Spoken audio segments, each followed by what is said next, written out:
오늘 3월 3일, 3월의 첫 주일입니다.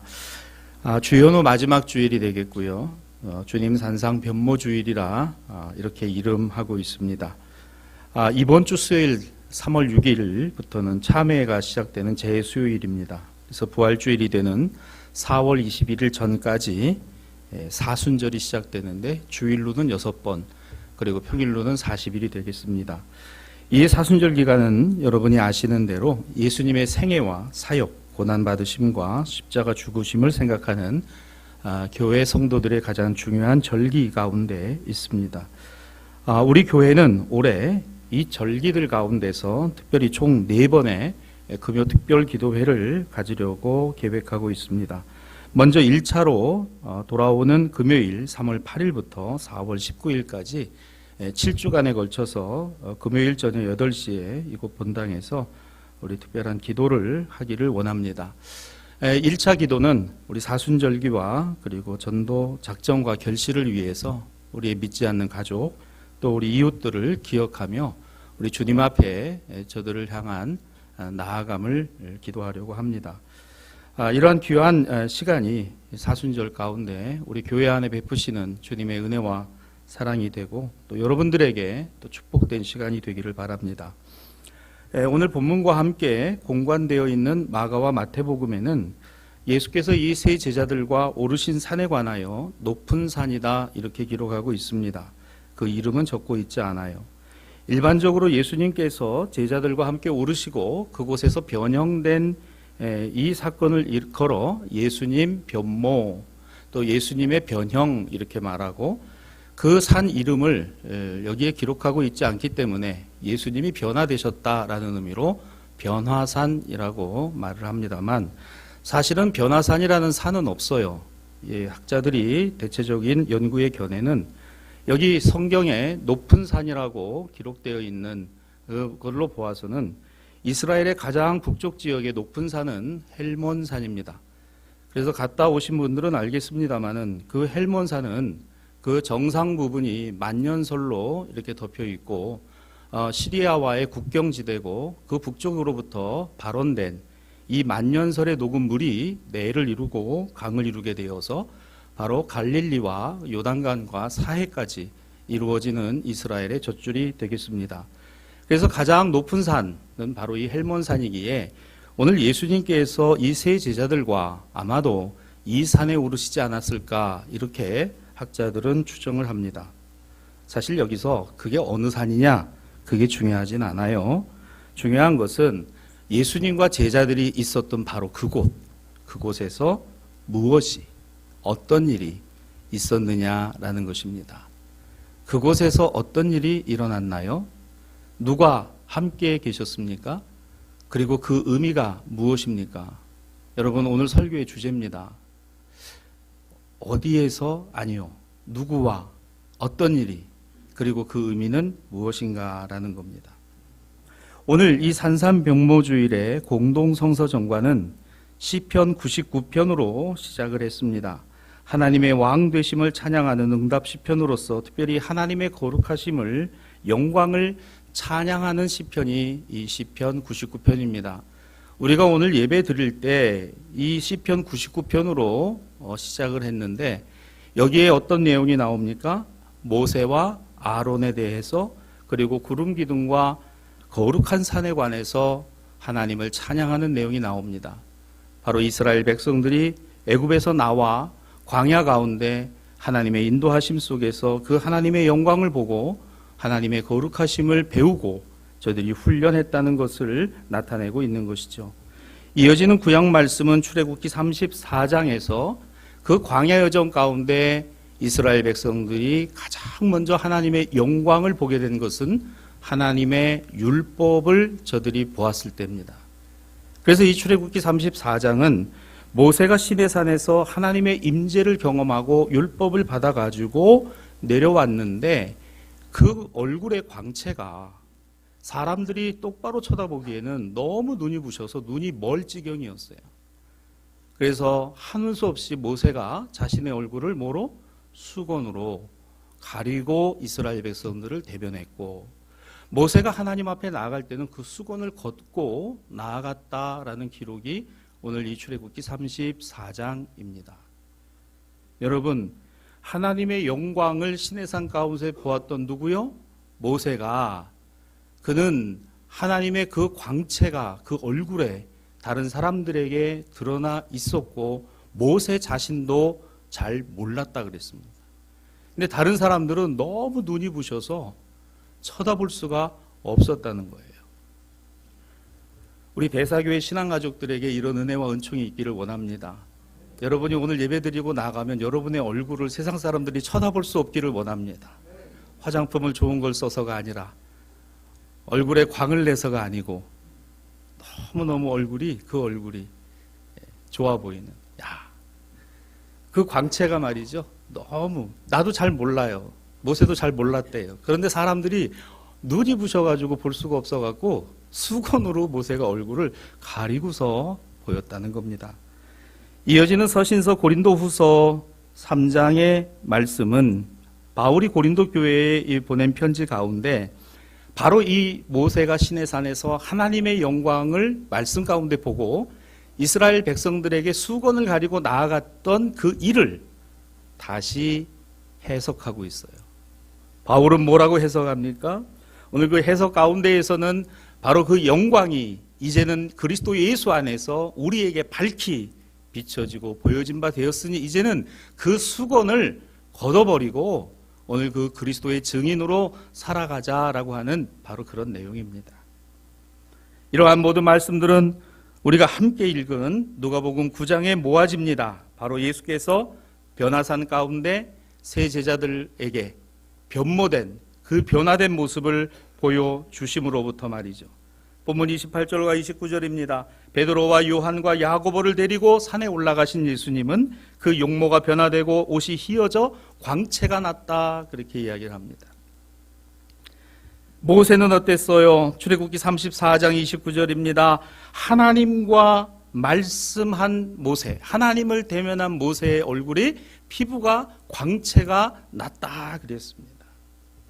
사도 바울은 이 사건에 관하여 이렇게 얘기를 합니다. 고린도후서 3장 13절이죠.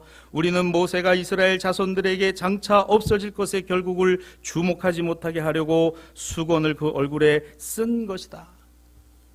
여러분, 어쩌면은 모세는 그 하나님의 영광이 자기 자신에게 드러나고 있다는 것조차도 알지 못했어요. 그런데 이스라엘 백성들은 그 하나님의 영광 가운데 있었던 모세를 차마 똑바로 쳐다볼 수 없을 정도였는데, 여러분, 어쩌면 우리는 예수 그리스도 안에서, 복음 안에서 오늘 우리의 세상에서의 삶이 다른 어떤 세상 사람들이 볼 때에도 저분들의 삶은 정말 힘들고 어렵지만 그러나 그 보여지는 모습이 귀하고 복되구나 하는 모습으로 말이죠. 누구의 영광이 드러나는 것입니까? 하나님의 영광입니다. 누구의 영광이 드러나는 것이에요? 주님의 영광입니다. 누구의 광채입니까? 주님의 광채이죠. 누구의 의미와 영향력입니까? 예수 그리스도의 의미요, 예수님의 영향력입니다. 주님이 우리의 삶에 영향을 끼치고 계시고 주님이 우리 가정에 영향을 미치고 계시다면 그 주님의 영광과 능력이 여러분과 함께하고 있다는 것입니다. 우리는 이것을 잘 모를 때가 있어요. 아니, 세상 사람들은 더 모릅니다. 사랑하는 여러분, 우리의 삶 속에서, 우리 가정 안에서, 우리의 신앙 안에서 늘 주님만이 우리 안에 남아 계시고 그 주님만이 보여지고 그 주님만이 드러나기를 원하십시다. 그렇게 기도하는 우리가 되었으면 좋겠어요. 자, 여기에 이제 그 수건이라는 게 나옵니다. 영어 성경에 보니까 이 수건이라는 이 단어를 베일이라고 이렇게 쓰고 있어요.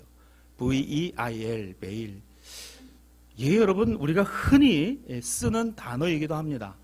어떻게 쓰나요? 주로 뉴스 같은 데 보시게 되면 그 사건은 베일에 가려져 있다. 이런 표현들 많이 쓰죠. 바로 그 베일입니다. 수건이라는 뜻이에요. 그래서 뭔가 감추어져 있다, 아직 드러나지 않았다, 이런 의미로 사용을 합니다. 다시 말하면 존재하고 있지만 보이지 아니하고 아직은 드러나지 않은 것, 이게 바로 베일이라고 하는 것이에요. 없는 거예요? 없지 않아요. 있어요.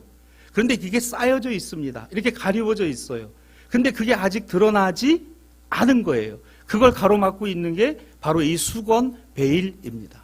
가리워 놓고 있는 것이죠. 즉 바울은 모세가 하나님과 대면하여 그 말씀을 받았을 때 이 신비하고도 놀라운 거룩한 경험이 그의 얼굴의 빛으로 드러나게 했다는 것이죠. 그래서 백성들 앞에 나타난 모세의 모습은 도저히 뒤집으셔서 쳐다볼 수 없을 정도라는 것입니다. 그래서 그 수건으로 가리웠다는 것이에요. 여러분, 그런데 한번 생각해 보세요. 이 모세도, 하나님의 영광이 드러났던 그 모세도 죄인입니다.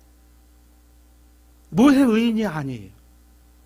모세 하나님 앞에서 참 늘 순종의 삶을 살아간 것만도 아니었어요. 부르셨을 때도 왜 날 부르셨느냐고, 내가 이 나이가 됐는데 무슨 일을 하겠느냐고 원망하고 말이죠. 애굽으로 가라 하시는데 나는 혀가 뻣뻣해서 말도 잘 못하는데 내가 가서 무슨 말을 하겠느냐고 그 이야기까지 하고, 분명히 하나님께서 그 지팡이를 들어서 물을 내라고 하셨는데 그걸 가지고 바위를 갖다가 내리치지를 않나. 여러분, 이 모세는 어떻게 보면은 우리와 같은 성정을 갖고 있는 사람입니다. 여러분, 모세도 인식하지 못했으나 하나님의 영광이 그에게 임했을 때는요, 그도 몰랐다 그랬어요. 그런데 다른 사람들이 그 모세를 보면서 누구를 본 겁니까? 모세의 위대함을 본 게 아니에요. 모세를 통해서 하나님을 본 겁니다. 모세를 통해서 하나님의 영광을 보게 된 것인데 차마 그 영광을 직접 볼 수 없기에 모세가 수건으로 가린 것입니다. 핵심이 이겁니다. 달랐다는 거예요. 하나님을 대면한, 여러분, 죄인으로 똑같이 살아가나 하나님을 만난 인생은 하나님의 자녀로 살아갑니다. 하나님의 거룩하심과 의로우심을 오늘 힘입고 살아가는 용서받은 죄인인 거예요. 이게 달랐다는 거죠. 도저히 그 거룩함의 영광은 우리가 감히 똑바로 쳐다볼 수 없는 것이니 그건 나의 영광이 아닙니다. 내가 드러내는 영광이 아닙니다. 내게 있는 하나님의 영광이고 하나님 자신이 드러나심이라는 거예요. 사랑하는 여러분, 여러분의 삶으로 하나님의 역사가 드러나기를 기도하십시오. 여러분의 가정으로 하나님이 인도해 주심을 드러나게 해달라고 기도하십시오. 여러분의 삶의 어려움과 힘겨운 낙심과 좌절의 순간마다 하나님이 역사하고 계심을 알게 해달라고 기도하시기를 주님의 이름으로 축원합니다. 모세도 몰랐다잖아요. 오늘 이 출애굽기 본문에. 우리도 마찬가지입니다. 하나님의 영광이 우리 가운데 어떻게 드러나는가? 우리가 원하는 대로가 아니라 하나님이 역사하시는 대로, 우리가 바라는 대로가 아니라 하나님이 하시고자 하는 대로, 오직 주님만이 영광을 받으시옵소서라고 기도하는 우리의 기도가 구체적으로 우리의 가정 안에서도, 자녀들 가운데서도, 우리 생업과 삶의 일 가운데서도 드러나기를 기도하십시오. 바울은 이렇게 해석을 한 거지요, 고린도 교회에. 그래서 고린도후서 3장 14절과 15절은 마음이 완고하여 오늘까지 구약을 읽을 때에도 그 수건이 벗겨지지 아니하였으니 그 수건은 우리의 마음을 덮고 있습니다. 이렇게 이야기를 했어요. 고린도 교회 그리스도인들을 향하여서 너희가 율법, 구약의 말씀, 그때는 복음서가 없으니까요, 그 말씀을 읽을 때 여전히 그냥 그 수건으로 가리고 있는 너희 자신만을 보고 있느냐? 그렇지, 너희는 죄인이니 하나님의 영광을 볼 수 없으니, 그 하나님의 영광이 드러나고 있지 않으니 너희가 볼 수 없으나, 그러나 한 가지를 더 생각해 보자는 겁니다. 그것이 무엇입니까? 이어지는 고린도후서 3장 18절입니다. 수건을 벗은 얼굴로 거울을 보는 것 같이 주의 영광을 보며 그와 같은 형상으로 변화되기를 말입니다. 이제는 좀 그 수건이 벗겨져도 된다는 거예요. 왜? 그 수건을 벗기시는 이가 예수님이시니까. 하나님과 우리 사이를 막고 있는, 우리의 죄인됨과 하나님의 거룩하심 사이를 막고 있는 그 수건을 걷어버리시는 이가 예수 그리스도시라는 겁니다. 할렐루야. 그래서 우리가 하나님의 이름을 불러도 죽지 않는 거예요. 멸망받지 않는 겁니다. 하나님이 세상을 이처럼 사랑하사 독생자를 주셨으니 이는 누구든지 저를 믿는 자마다 멸망하지 않고 구원을 얻게 하려 하심이라. 누구든지 저를 믿는 자마다, 예수님 때문에 말이죠. 바울은 이렇게 해석을 한 거예요. 그 의미를, 이 출애굽기 34장을 이렇게 해석해서 오늘 고린도 교회에 보냈습니다. 그 중심에는 바로 예수님이 제자들에게 당신의 변화된 모습을 보이셨으나, 여러분 여기 이 세 제자들 말입니다. 베드로와 요한과 야고보, 그 변화된 주님을 그 변화산 가운데 보면서 저들의 눈이 멀었나요? 아니면 저들이 차마 볼 수 없을 만큼 그러나 또렷이 주님을 보았습니다. 주님만이 마지막에 보였습니다. 주님을 똑바로 바라볼 수 있게 되었으니 이걸 우리는 은혜라고 합니다. 여러분 힘들 때 주님의 이름을 불러보세요. 마음의 뭉클함이 있잖아요. 꿋꿋찌찡하잖아요. 누가 나의 아픔을 알까? 누가 나의 어려움을 알까? 누가 나의 속사정을 알까? 누가 나의 속마음을 알까? 여러분 부부 사이도 잘 몰라요. 부모 자식 간에도 잘 모릅니다. 오직 내 마음을 아는 분은 주님밖에 없어요. 그 주님을 만나면, 그 주님을 대면하고 주님의 얼굴을 보게 하신 이가 예수 그리스도시라는 거예요. 그걸 걷어버리게 하셨다는 겁니다. 베일에 쌓여져 있는 복음이 아닙니다. 베일에 쌓여져 있는 예수님이 아닙니다. 베일에 쌓여져 있는 그 무엇인가가 아니라 밝히 드러나 보였으니 예수 그리스도를 믿는 자마다 멸망하지 않고 구원을 얻게 하려 하심이라 라는 겁니다. 때문에 이 복음이 우리 안에 나타나고 그 영광이 우리의 삶의 강력한 하나님의 역사와 변화로 나타나는 증거가 있어요. 사도 바울은 이것을 고린도후서 4장 1절입니다. 그러므로 우리가 이 직분을 받아 긍휼하심을 입은 대로 낙심하지 아니한다, 이렇게 말씀합니다. 따라합시다. 낙심하지 맙시다.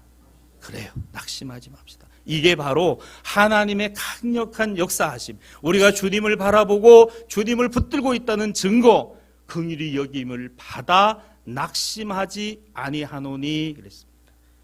여러분 우리는 낙심할 일이 얼마나 많은가 몰라요. 계획한 것, 생각한 것, 때로는 기도한 것, 원하는 것, 바라는 것, 구하는 것대로 착착착착 진행이 되면 낙심할 일이 없어요. 그런데 여러분 그거 아세요? 그렇게 진행이 되고 그렇게 되어도요, 우리에겐 끊임없이 뭐가 있는 줄 아십니까? 욕심이라는 게 있어요. 만족이 없습니다. 감사가 없어요. 그리고 그렇게 되어 가보세요. 뭐라고 생각하는지 아십니까? 내가 기도했기 때문에 된 거야.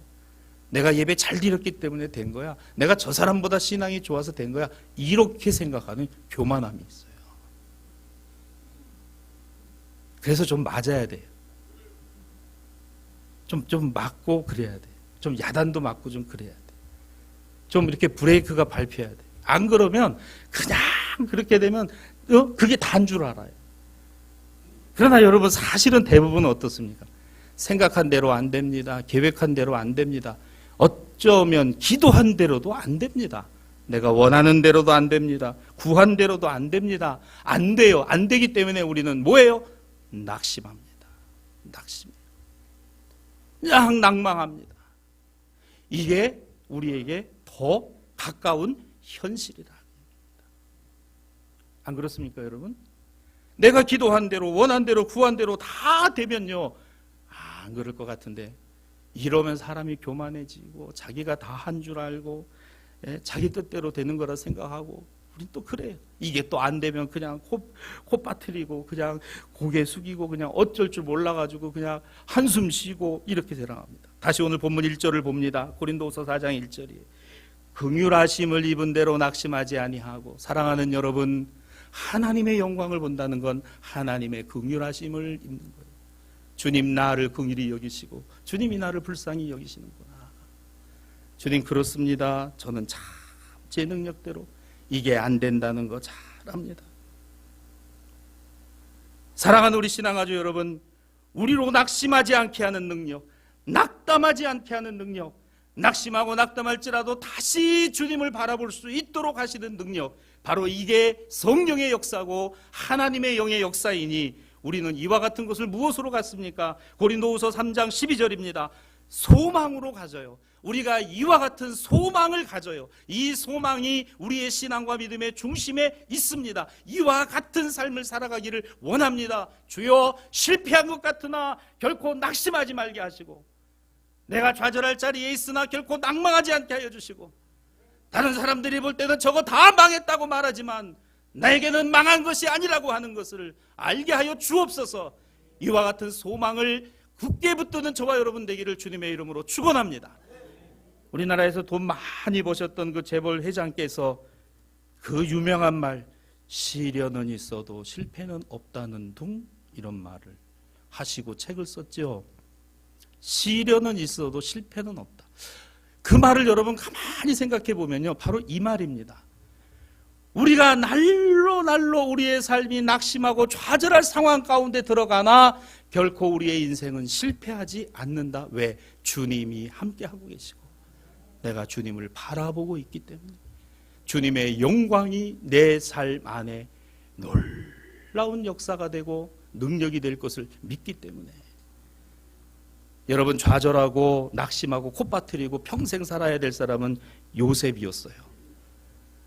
그는 감옥에 들어갔을 때나 구덩이에 빠졌을 때나 그 인생은 이미 거기서 끝난 겁니다. 낙심합니까? 낙심되지요. 그런데 낙심해서 실패했습니까? 오히려 요셉은 하나님과 어떻게 해요? 형통한 사람이었다 그랬어요. 사랑하는 여러분, 자꾸 세상과 형통하려고 하지 말고 주님과 형통하세요. 주님과 통하시기를 바랍니다. 주님 아시지요? 나는 주님의 영광을 봅니다. 십자가를 바라보면 저 십자가가 이게 어떻게 영광이고 이게 어떻게 성공입니까? 이건 실패고 이건 죽음이고 이거는 좌절이고 이건 낙심인데, 예수님은 그냥 이 위로 올라가셨어요. 다 이루셨다라고 말씀하시고, 바로 그 십자가의 긍휼하심과 은혜는 우리를 하나님의 영광 가운데로 인도하는 우리의 그 수건과 베일을 열어버리시는 주님의 놀라운 사랑이었다는 겁니다. 사랑하는 여러분, 오늘 저와 여러분에게 이와 같은 사랑과 은혜와 긍휼하심이 우리 가운데 있는 소망이기를 원합니다. 특별히 이 사순절을 맞이하며 이 소망으로 담대한 소망으로 믿음의 길을 걸어가는 우리 신앙가족들 되기를 주님의 이름으로 축복합니다. 영적 변화가 이렇게 시작되는 것, 그렇다면 우리의 삶에서도 그러한 아름다운 결실과 열매를 거두게 되는 것이죠. 그렇지만 이러한 변화와 거리가 멀어질 수가 있습니다. 여전히 베일에 가려 있고 여전히 그 수건으로 가리고 살아가는 것입니다.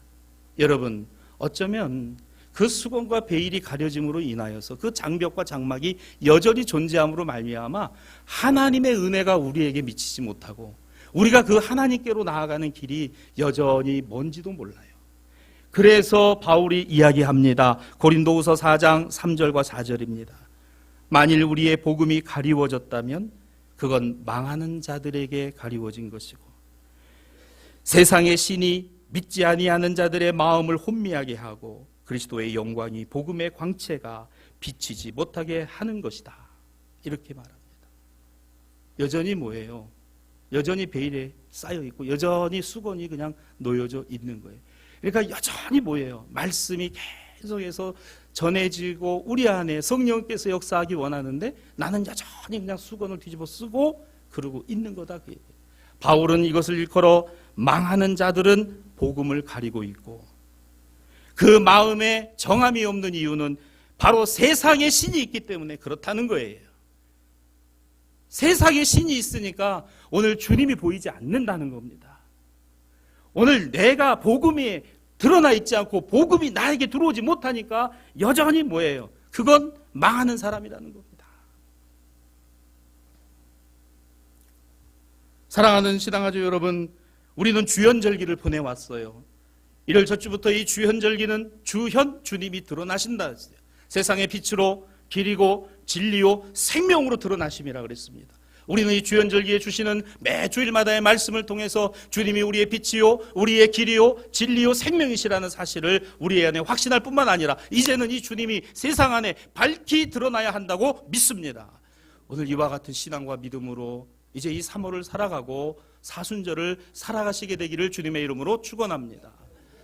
북미 정상회담이 많은 사람들의 기대와 또 우리의 기도가 있었습니다마는 지금 드러난 여러 가지 내용으로 놓고 보자면 결렬, 더 이상 진행되지 못하다 이런 뜻이 되었어요. 안타깝고 좀 아쉬운 일입니다. 그러나 저는 그렇게 생각해요. 여러분도 아마 같은 생각이실 거라고 봅니다. 이게 끝인가? 끝이지 않을 겁니다. 지금은 북미 간에 서로 책임 공방을 합니다.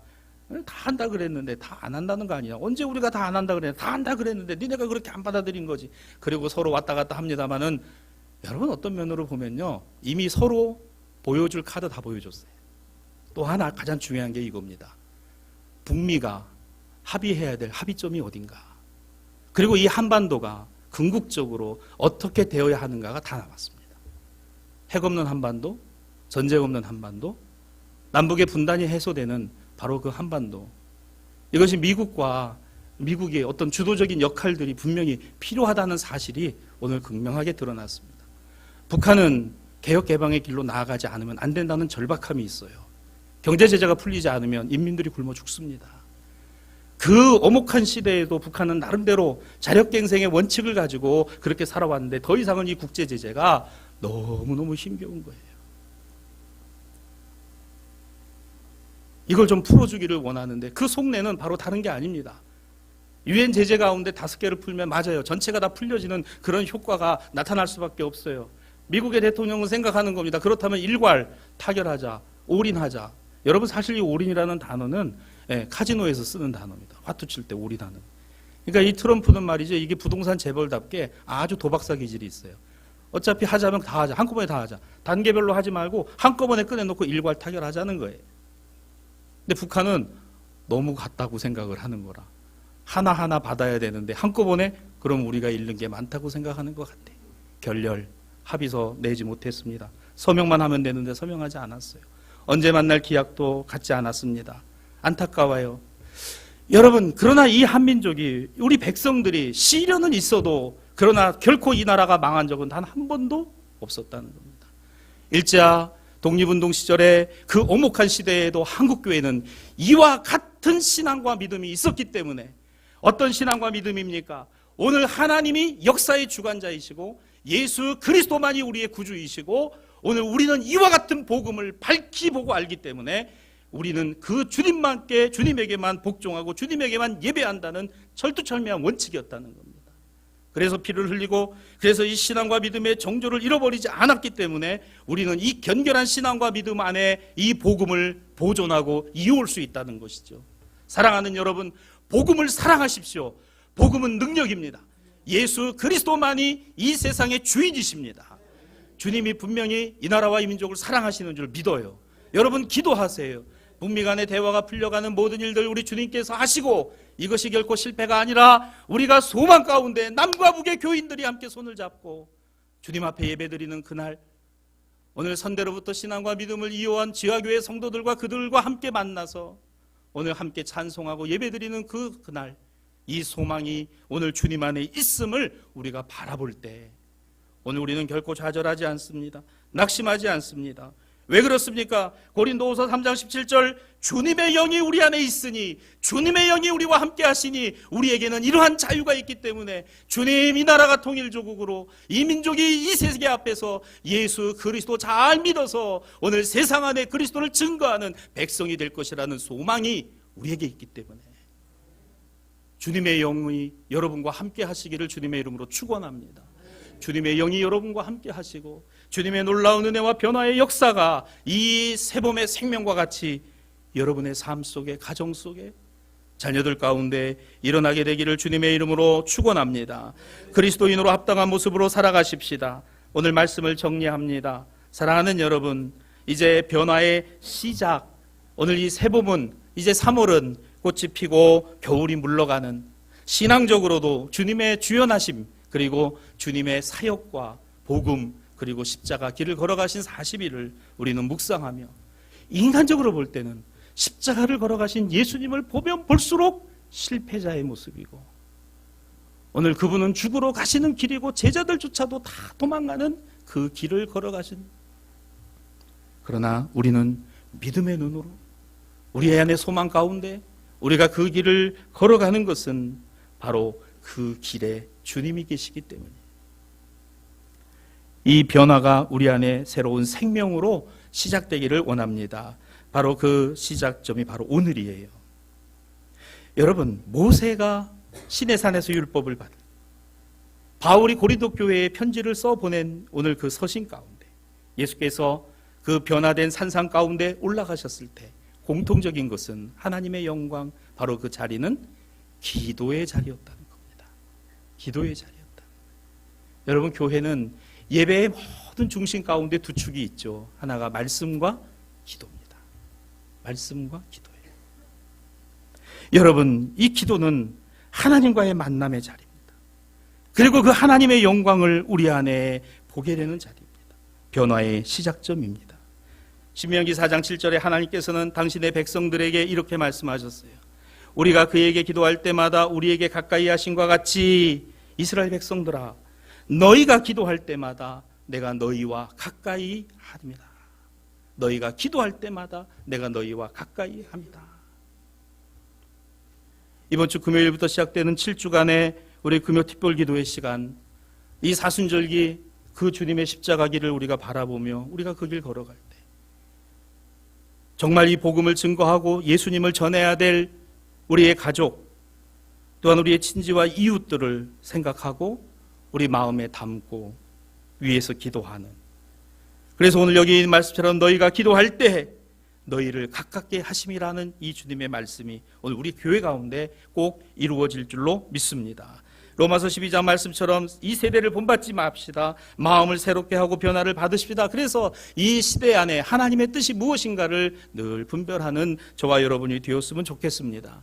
사순절기 시작되는데 우리 사랑하는 신앙가족 여러분, 여러분 마음에 답답함이 있고 안타까움이 있고 때로는 좌절과 낙심이 자꾸 찾아올 때마다, 밀려올 때마다 오늘 이 사순절기에 주님을 만나십시다. 주님께로 가까이 갑시다.